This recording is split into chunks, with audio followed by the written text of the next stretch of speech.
Бажаю здоров'я, шановні українці. Good health to you, fellow Ukrainians. A report on this day. The stuff.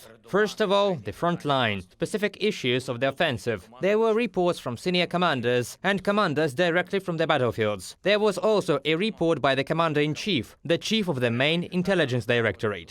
Separately and in detail, we considered the preparation and provision of equipment for the new brigades of the National Guard and our border guards, those who are waiting for their time to engage in combat operations. In some areas, our warriors are moving forward. In some areas, they are defending their positions and resisting the occupiers' assaults and intensified attacks. We have no lost positions, only liberated ones. They have only losses. In general, it is a situation of pressure, our pressure, which allows us to pave the way for our flag. Blue and yellow colors will be all over our south and all over our east. And the evil state has no such fortifications or reserves that will stop Ukraine, because we are on our own land, and this gives us the greatest strength. I thank all of our warriors, every soldier, every sergeant, every officer and every general who are involved in our active offensive and defensive actions now. I thank you for each liberated and each defended position. Today, in a conversation with British Prime Minister Rishi Sunak, I outlined our current defense needs and thanked him for the defense support provided. For example, the British Storm Shadow long-range missiles are doing a very useful and accurate job at the front, as well as many other weapons supplied by the British. And this cooperation will have a significant continuation. Of course, we discussed with Rishi, with Prime Minister, the preparations for the NATO summit in Vilnius and the content of this meeting of the alliance. Today, there is also a significant political decision by the UK regarding sanctions, to maintain sanctions against Russia until the aggressor compensates for all the damage done to our people and our country. And it is very important that the assets of the aggressor state and all those associated with it, associated with the system of domination that the Kremlin has built on the territory of Russia, are used to compensate for the damage caused by the Russian war and terror. This will be fair, and I am grateful to all British people who support us on the path to justice. We also discussed with Rishi the preparations for the conference on Ukraine's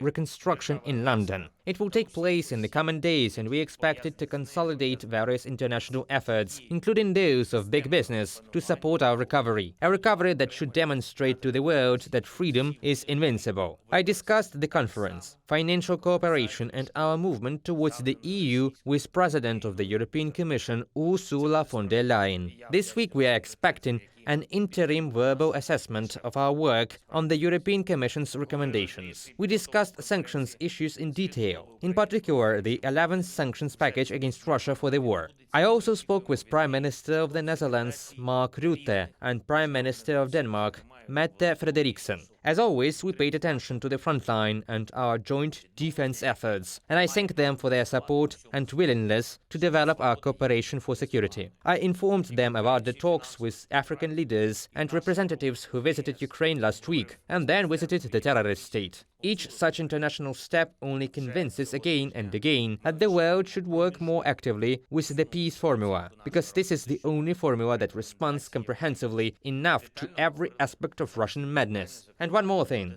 the World Bank. I spoke with the president of the bank today, and not only about cooperation now, but also about the post-war transformation of Ukraine, about the decisions and steps about the new doctrine of a new Ukraine, a victorious Ukraine, steps that we will prepare and implement, all together, just as we are now overcoming this aggression together. I am grateful to everyone who is now in combat, at combat posts, in combat positions. I would like to highlight the Artan Assault Unit of the Main Intelligence Directorate and its commander, Major Torekchuk. Thank you. And also our Special Operation Forces, Victor, all the guys. Thank you very much. Thank you to everyone who is fighting and working for Ukraine. Glory to Ukraine.